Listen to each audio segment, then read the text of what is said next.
अस्सलामु अलैकुम रहमतुल्लाहि व बरकातुहू। सामीन व नाज़रीन, 2-3 दिन से आप लोग एक हत्याकांड की चर्चा बहुत ज़ोरों शोर से सुन रहे होंगे। वह हत्याकांड भरत भूषण तिवारी, जो बिहार के भोजपुर ज़िला के शाहपुर प्रखंड के एक गांव के रहने वाले थे। उनकी चर्चा इसलिए हो रही है कि उन्होंने पिछले 21 जून को एक देशी कट्टा अपने हाथ में ले लिया था और पुलिस वालों को सीधा वार्निंग कर रहा था और पुलिस वालों से कह रहा था कि क्या तुम लोग हमें मारना चाहते हो। वो वीडियो आप लोग भी सुने होंगे और देखे होंगे। लेकिन उसी 21 तारीख को फिर भरत तिवारी ने अपना देसी कट्टा पुलिस वालों के सामने फेंक दिया और वो उस दौरान अपने फेसबुक से लाइव भी चला रहा था। आप लोग उस वीडियो को देखे ही होंगे।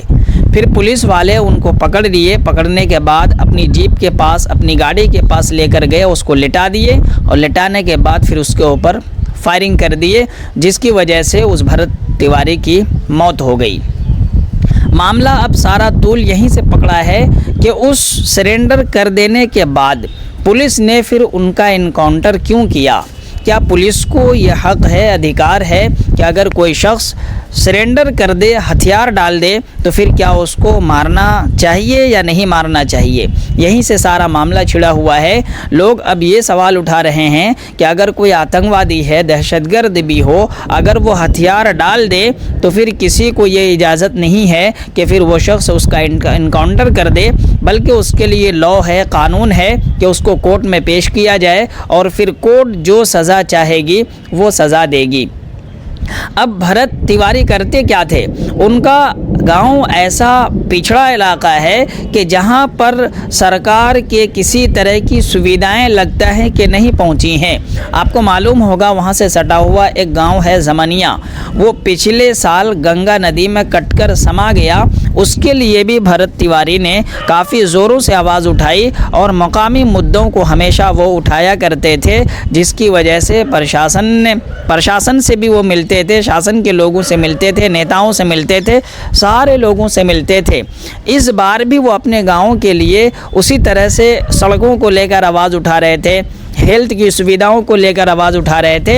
यानी सामाजिक जो मुद्दे होते हैं उन मुद्दों को लेकर वो आवाज़ उठा रहे थे। इस बीच में जब उनकी नहीं सुनी गई तो इन्होंने कानून को अपने हाथ में लेकर के हथियार उठा लिया और हथियार उठा कर के लोगों को अपने तरफ आकर्षित करने की कोशिश किया, लोगों के जहन को अपने तरफ तवज्जो दिलाने की कोशिश की ताकि लोग हमारी बात को सुने। लेकिन नतीजतन क्या हुआ कि उसका इनकाउंटर कर दिया गया। अब ये मामला इतना तूल पकड़ा हुआ है कि बिहार में यह मामला थमने का नाम नहीं ले रहा है और अब खबर आ रही है कि बिहार की जो सरकार है उसने इस मामले की निष्पक्ष जांच के लिए एक टीम को गठित कर दिया है और वो टीम अब इसका जांच करेगी कि आखिर इतनी बड़ी गलती और चूक पुलिस वालों ने कैसे कर दी कि कोई व्यक्ति सिलेंडर कर दिया तो फिर उसके बाद उसको किस तरह से उसकी हत्या कर दी गई।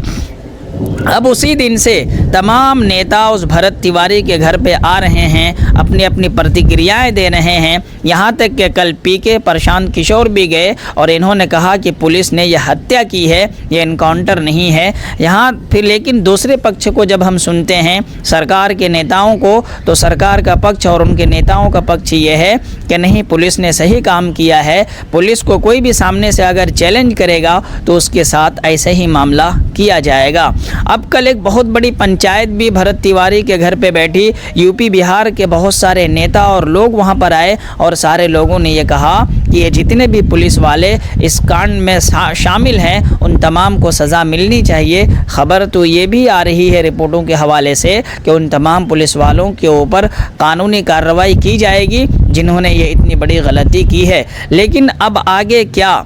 इससे एक मैसेज क्या जाता है कि जो लोग उन देहात के इलाकों में मकामी मुद्दों को, लोगों के मुद्दों को उठाते हैं, सरकार तक पहुंचाते हैं, उन लोगों को एक मैसेज दिया गया है इस इनकाउंटर के ज़रिए से कि आप भी अपने इलाके की आवाज़ को उठाना बंद कर दीजिए, वरना तो आपके साथ भी यही मामला किया जाएगा। ये हम नहीं कह रहे हैं, मुख्तलिफ मीडिया चैनल वाले कह रहे हैं कि इस तरह से जहाँ जो लोग बिछड़े दबे लोगों की आवाज़ को उठाते हैं, उनकी आवाज़ को दबाने की एक कोशिश की गई है। बहुत से लोग तो भगत सिंह की भी मिसाल दे रहे हैं कि जिस तरह से भगत सिंह ने अंग्रेज़ों के ख़िलाफ़ खड़े हो गए थे, उन्होंने हथियार उठा लिया था, उसी तरह से भरत तिवारी ने भी अपने मकामी मुद्दों के लिए सरकार के विरोध में जाकर के सरकार के ख़िलाफ़ हथियार उठा लिया, फिर उसने सरेंडर कर दिया, तो फिर उसको उसका इनकाउंटर क्यों किया गया।